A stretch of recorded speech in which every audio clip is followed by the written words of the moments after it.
Hello, beautiful people. I am here yet again for another dreams and astrology chat. And what I will share in this live, I'll be talking about dreams and the full moon, super moon, harvest moon in Aries. So I'm really excited to actually kind of get this this moon over with. I have been feeling very, very energetic, which is great. I'm not complaining about that, but I don't have a lot of fire in my chart. Honestly, the only fire that I have in my chart is Uranus in Sagittarius. That's it. And I have Black Moon Lilith in Aries. So actually, now that I'm thinking about this, there's something for me specifically with the Black Moon Lilith. And yeah, okay, there we go. There's something coming through here for me real time. So welcome in. And I'm going to just post about my dream circle. I've been talking about it a lot. I'll be talking a lot about it for the next couple weeks. And so these lives are essentially connecting in preparation for coming into circle and community with other conscious, intentional dreamers. So let me just,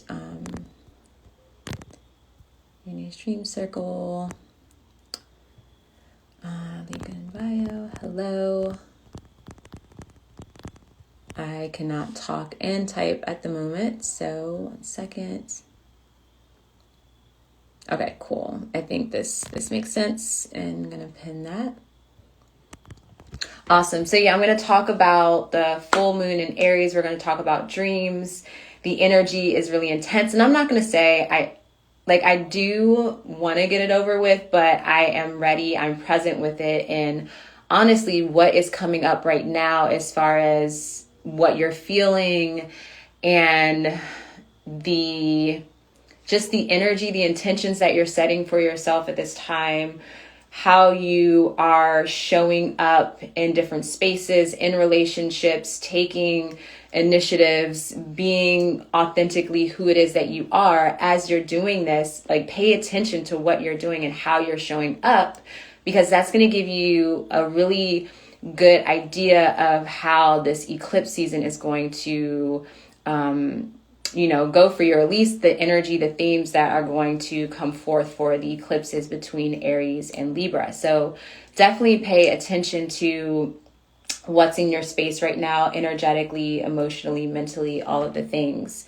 And so, yeah, I'm going to talk about that. And I'm also going to share, hopefully I have a friend joining, and we're going to talk about lucid dreams. Okay. So let me just light some Palo Santo, and I'm gonna ground myself. As I've been saying, it's been really hard for me to stay grounded the past week or so. So let me just give some space and pause. Take my shoes off. Get cozy.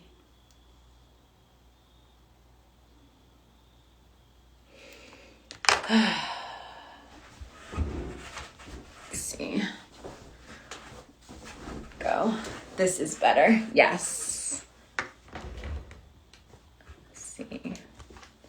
Thank you for the people here holding space.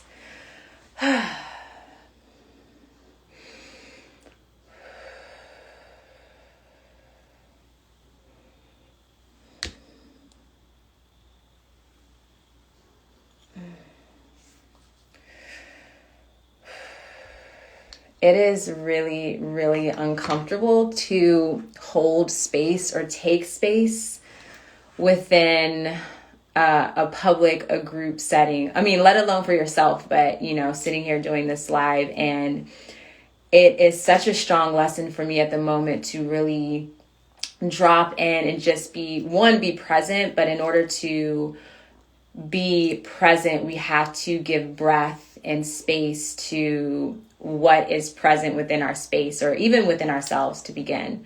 So, yeah, let's just jump right into it. I have two energies that I want to speak about, and, really thinking of space and presence. That is honestly what is coming forth for Libra season. It's really what is just on the forefront of all of the energy around us. Presence is essential. And I really understand at the moment why presence is essential, because everything is kind of turned up around us, especially as we move closer and closer to eclipse season, which encompasses Samhain. And Samhain, or AKA Halloween, has always been a very powerful time for me and obviously the people that I connect with, my community, as this is a time of where the energy, the veil is getting really, really thin, right? And even coming into the September equinox, that energy right now, or just as we move, as the wheel turns, is really bringing forth this strong feeling of the liminal space, of being in between. And how do we navigate that? That's what's really important. And again, it brings us back to the breath, which I'm going to take another deep breath right now. So I encourage you, if you have the opportunity, to take some deep breaths as well, as the energy is just flowing really strongly.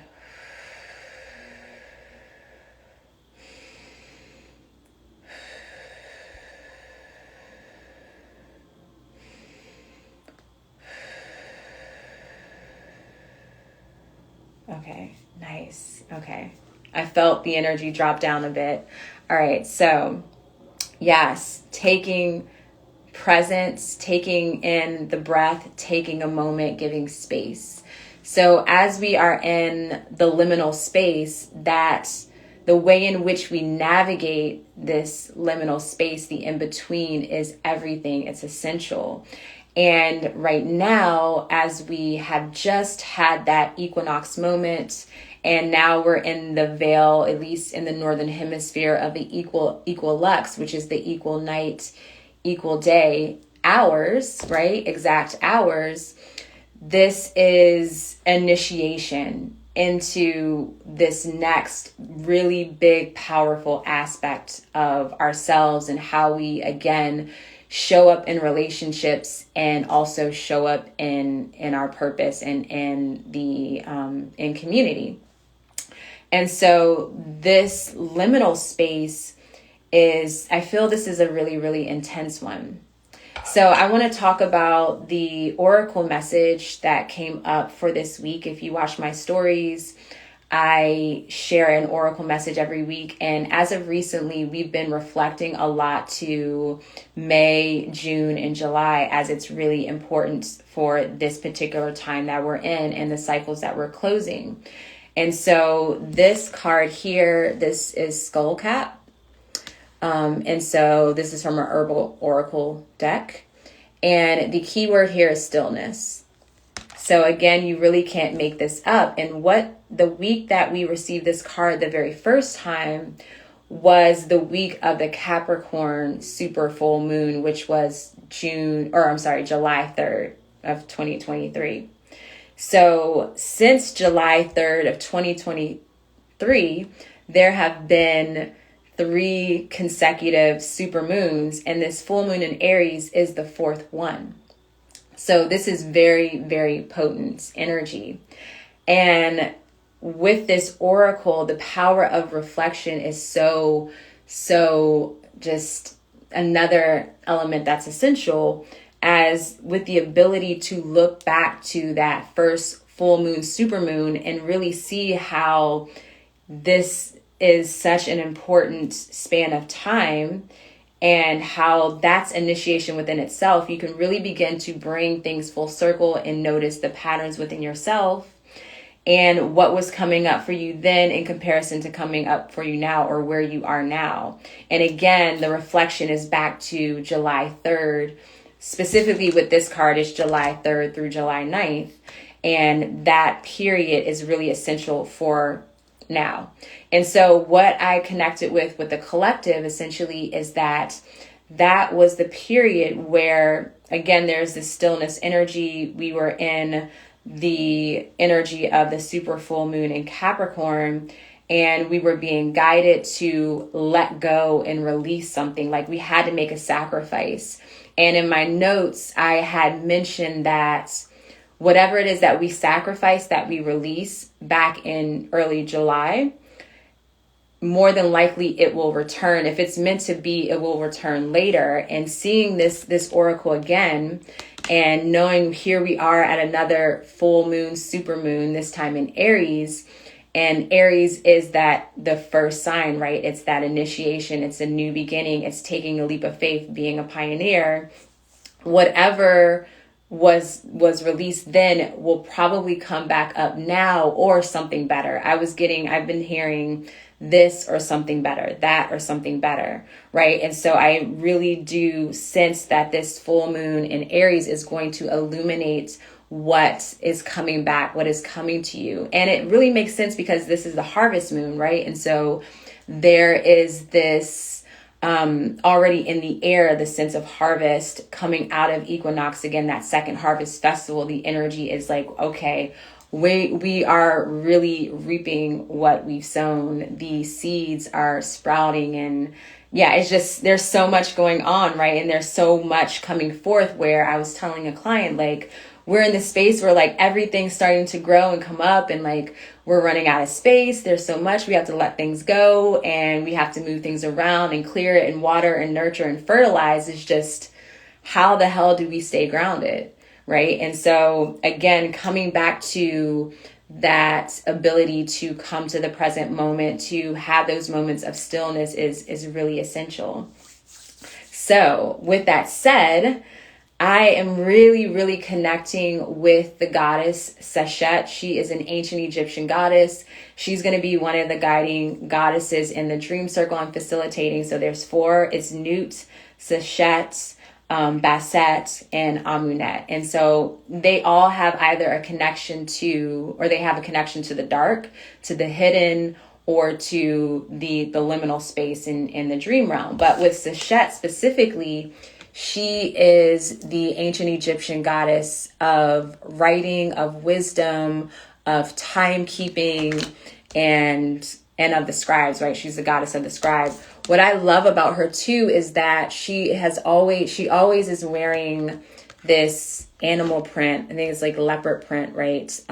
Dress. And so most of the gods and goddesses, you don't really see them in anything like special. I feel that this is special, and it just, I don't know what it is about what she's wearing, but it just really speaks to me, and I really connect with her energy. So I feel her essence presence in the sense of the power of reflection, the power of writing, the power of journaling. And as we begin to connect with all of our resources, the astrology, the tarot, the dreams, what I've learned in my own practice and witnessing clients is that it's really powerful to write what is happening, even if it's just a quick check-in for your day, right? Having the ritual, having the routine, and keeping, a sense of awareness with what is in your space, right? And to do it in a way that's organic.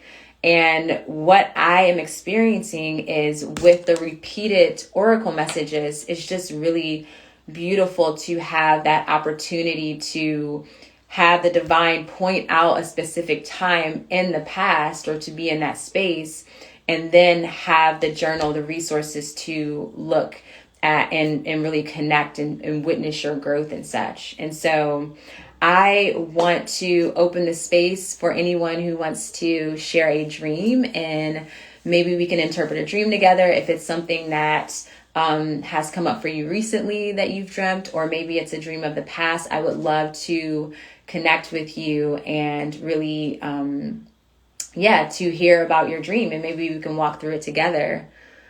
Okay, I recognize that name, Theo. Oh my gosh, what perfect timing. I'm talking about dreams now, of course.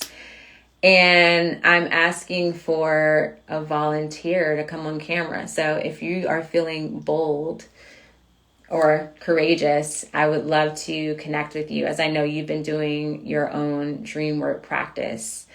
So, yeah, I think that I want to pull a card just to like break the ice, and we'll see what comes forth. Thank you.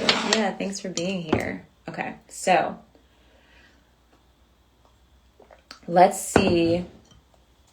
Actually, I want to use my Osho's in tarot deck. I'm feeling the dreaminess from this deck. All right, let's see. Oh my gosh. And of course, I cut the deck and we have the dream here on the bottom. I love that. So also, if you all have any questions about dreams or astrology, what's going on right now about the full moon in Aries and dreams and what that might mean, definitely feel free to pop your questions in the comment section. So we'll see what Divine has for us today. Okay. What messages do you have for us tonight? Oh, nice. I definitely feel Sachette here with us right now. Oh my gosh. And I'm just realizing this is crazy. Numbers have been so crazy for me lately. Sachette is number 7. And if you've been watching my lives, my cosmic climate, I've been talking about the number 7. We are in the year 7. 7 is the mysterious, the number of mysteries and spiritual journey, esoteric teaching, just that really deep, connected devotion to uncovering and evolving through mysteries, right? And so I really, oh my gosh, I didn't even realize she was number 7 until just now. So I definitely feel her energy. So I just had to share that. See what else, what other messages. What? Yeah. Oh my gosh. Thank you. That would be so great to have you, Theo. All right. I'm going to pull some cards and then no pressure at all. There's no right way to show up on Instagram. I'm still figuring it out myself. Okay. So I'm going to see what messages are going to come through here.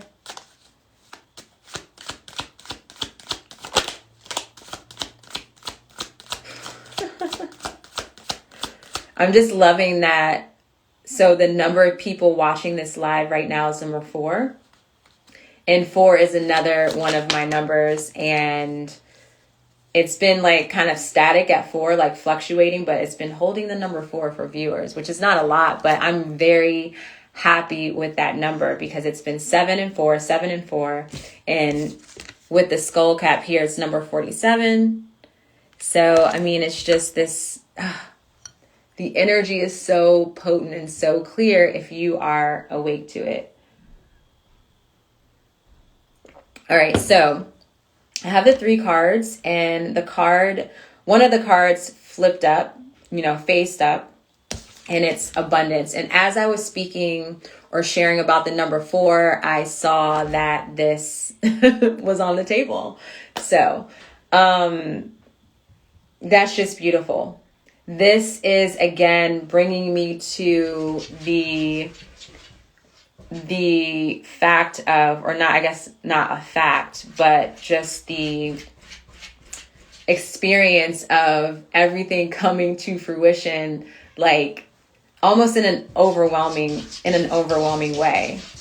And it's a good thing, but the message, the guidance to stabilize, to balance, to ground is so important. And I'm learning this message through this experience right now on Instagram Live, because I am so ungrounded, my friends, but it's all good. One sec. Come on. All right. Come on. Okay. So, all right. So we have abundance. Then we have scratchy throat. So we have abundance, schizophrenia, Two of Swords, and beyond illusion, which in this deck, this is actually the Judgment card, which is really interesting. So give me 1 second. Let me connect with this energy and clear my throat. Wow.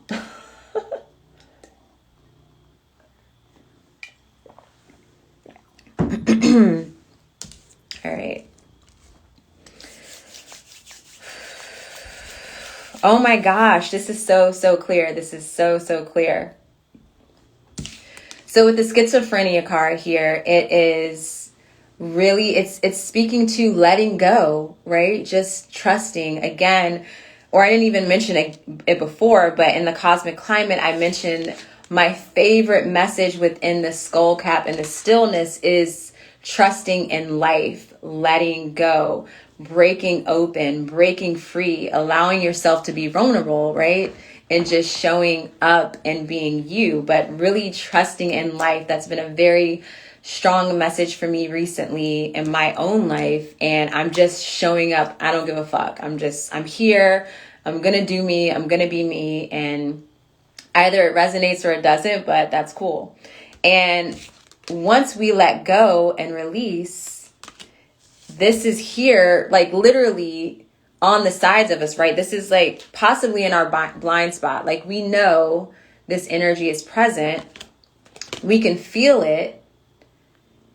However, we are just, we have to let go in order to receive that. And once we let go, we receive the abundance and we receive also this ability to see within, right? To see clearly and to move beyond the veil. And this is so very timely as we're coming into the season in which the veil is at its thinnest.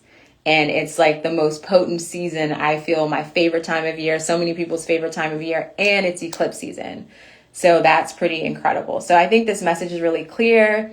Keto Buddha Lewis is here too. And so Lewis, I'm going to have someone hop on and share a dream with me. And then if you are still in the chat here, then we can connect and talk about lucid dreams after that. So I'd be happy to have you on, of course. So I'm going to I'll request you, Theo, and we'll see if you can get on.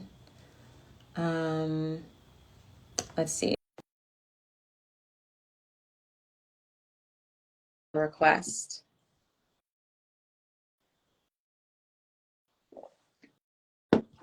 Theo says schizophrenia again. Yep. Yes. Oh, yes, I think it works. Oh, Hi. there I am. Yay. Okay. Awesome. Nice to face to face instead of like. Yeah, instead of my little pit crew of it represents my Saturn Uranus conjunction in my birth chart. Great, nice. Is it So, normal that I can only see my own self and not your you can't face? see me? Oh, interesting. No, that's weird. My screen. Do you want to exit out and then come back in and try again, or what do you think? Or Oh, wait. I see I'm your pressing camera. some Oh, no. buttons. I'm just trying to figure it out. I would rather be able to see Yeah. you. Yeah. So, yeah. And then I will request you again, and it should. Okay. Okay, just the X at the top. Yeah. All right. Technology. Yeah. No, this is great. Yeah. So trusting, oh, let me request. Let me go back.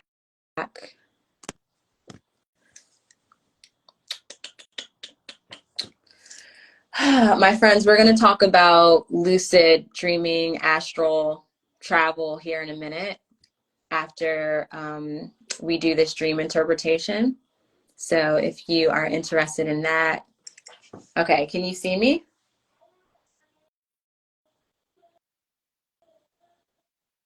No? No, I still can't see Okay, you.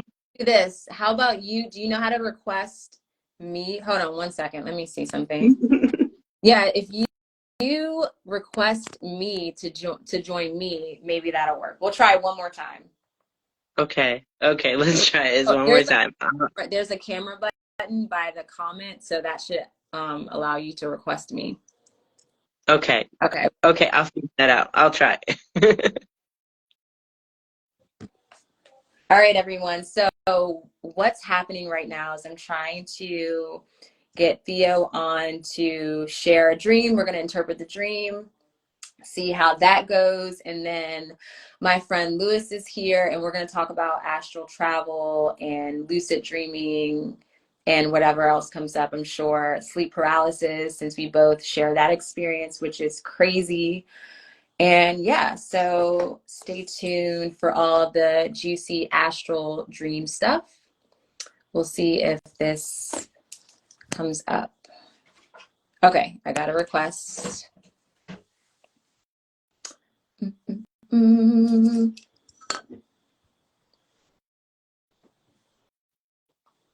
All right, is 3 a charm? Did it work? No, I can't see Oh, you. But I mean, we can just talk yeah, and I'll I just, see you on my screen, so I think everyone else yeah. will be able to see you. But It's weird, but that's fine. yeah, what happens? But you can hear me well, I right? can hear you. Yeah. Okay. So, what's up? Oh, firstly, do you go by Theo? Because I don't know. I just call you that from your screen Yeah. name. Yeah, my name's Theo. The pronouns are they, them. So, anything you want to share as far as I know you've been having um, some dreams and you've been intentionally um, going into that space to get some clarity. And so, do you want to share on that in a dream that you would like to talk about or anything? Yeah. I guess I'll just share the dream I had last night because it was really vivid and interesting. And it's the first one I like really recorded with the intention on this 28-day ritual. Mhm. So, in my dream, I was living in the woods, and this is a common occurrence for me because I actually did live in the woods for a long time. I was homeless for many years, living in a tent and stuff like that. So I'm in the suburbs now, so I still kind of dream about being in a tent and like being out in the woods. Mhm. And it was me and some people that I didn't recognize, and that's been a common occurrence too, is that I'm around people that I don't know in my real life. Mhm. And we came across this bull, and it was like a huge, like freakishly large bull. It was like a Texas Longhorn. Mm, wow. And it the strange thing was it appeared to have like a trunk, a tree trunk, like a rotting dead tree wedged between its horns. Like it had like run into like a dead tree and like broke the whole fucking Huh. tree and is just wedged in its horns. Mm, And it's like running around with this whole tree swinging around, and we were like, what? Oh, like so concerned for this bull, and it was really distressed. You could see in its face, it was like it had like a furrowed brow. It was angry, and it was running around looking confused, like it was trying to get this log unlodged from its horns. hmm. so we followed it trying to help it. And I'm always very concerned about animals. I'm one that I'll go way out of my way to help animals Yeah. in normal life. And it finally, like it we we come across an older woman, like maybe in her 50s, and she had like a station wagon in the middle of the woods. Hmm. And the bull walks up to her and like lowers his head and puts the log into the station wagon, and like it dislodges just nicely, and she reassures us that this is her bull and they're collecting firewood, and that's how she does it. Wow. And so like I was just like in awe of their relationship with each other, like that's what a cool pet to have, Oh my and God. a very awesome helper to have. And but the bull seemed like frustrated with us that we were still like following it. Like I was like he was just like he still had this furrow brow. Like it in what I was feeling from the bull was like, why were you trying to help me? I was fine.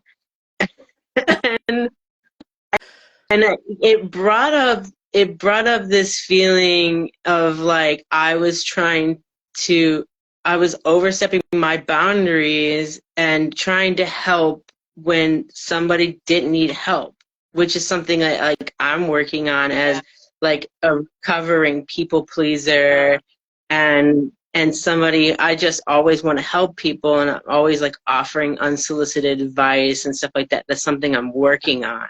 So I was just like, thank you, Bull, for like communicating that to me. Wow.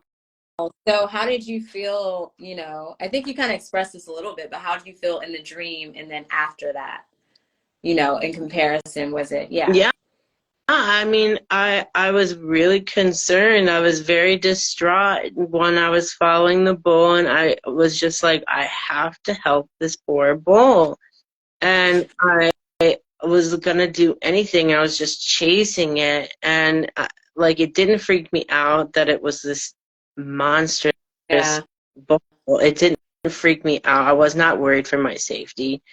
Hmm. And when I woke up, I just felt like really peaceful and like really grateful that the bull taught me that lesson in its own way, that like stern way. And Yeah.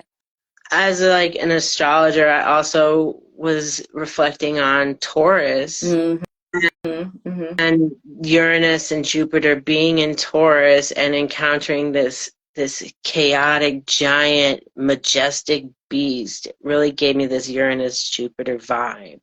And Well, and oh, sorry, I didn't mean to interrupt. no, interject. Oh, so no, I just wanted to say that this is so very timely. So I've been watching this history documentary on ancient Egypt, and last night I watched an episode about animal mummies, and they were saying how, of course there's the cat, right, and the reverence for the cat, but not every cat is looked at as a god.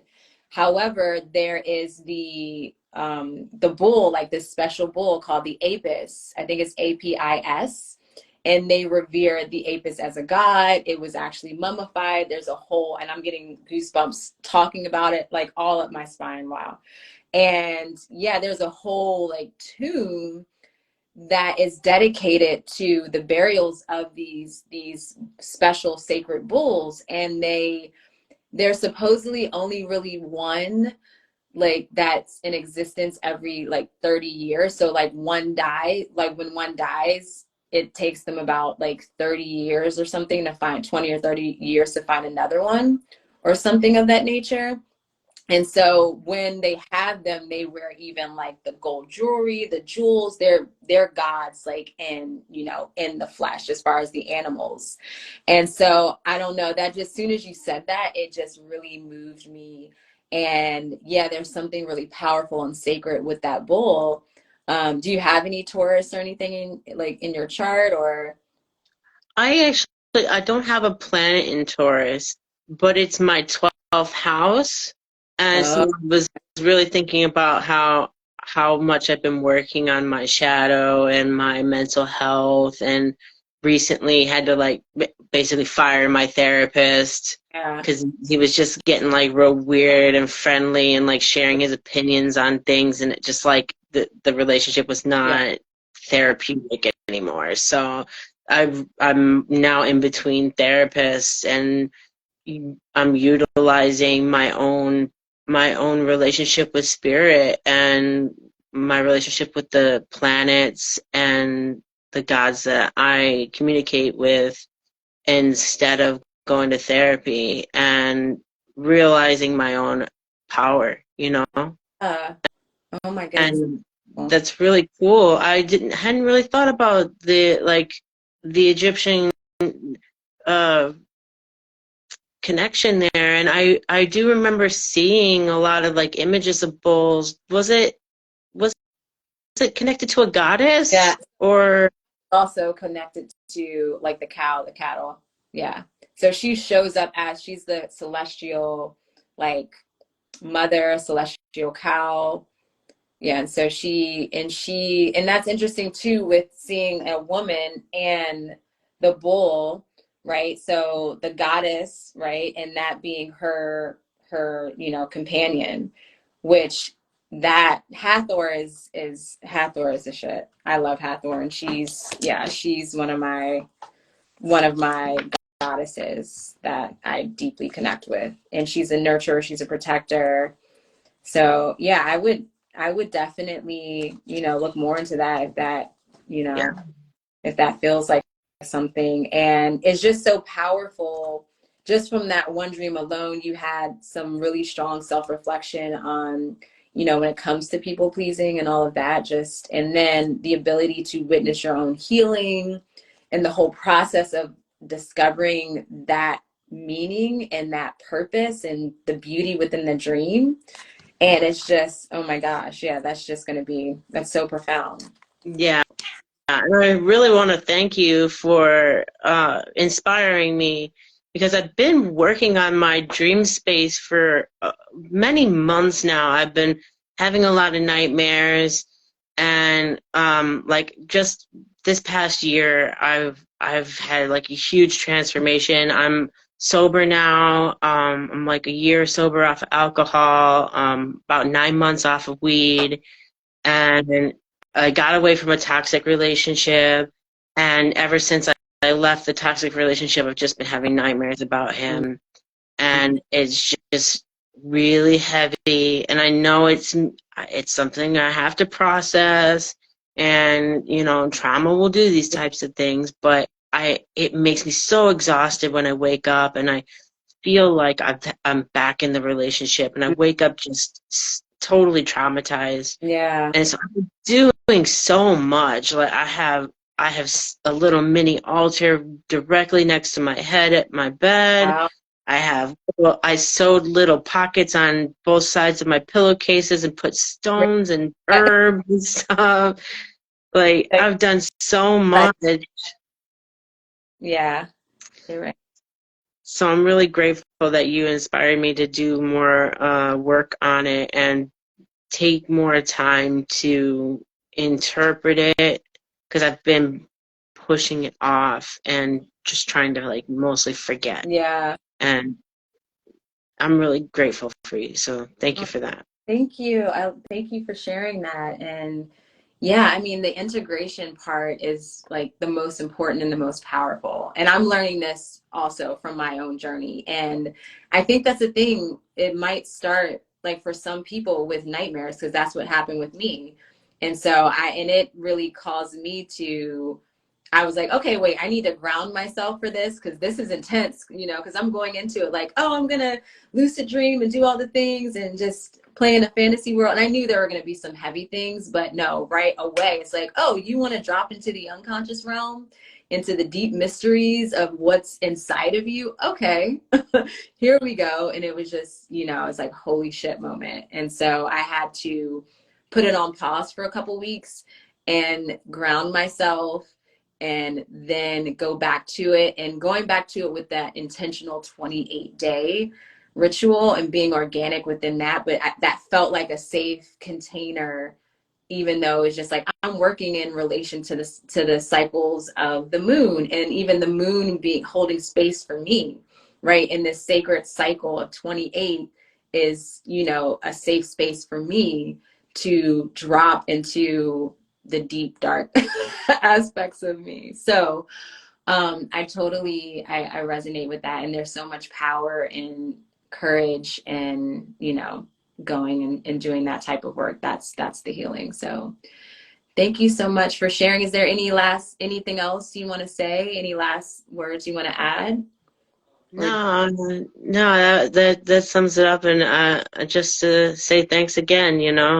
I've found you several months ago through watching you on Gemini Brett, oh, and okay, cool. I've been really inspired by you so far. So I keep it up, and I'll be following. Awesome. Thank you. Well, yeah, let's always stay in connection and let me know how your journey's going whenever you feel you want to share. Definitely, definitely. All right, thanks so much. Thank you. Oh my gosh, that was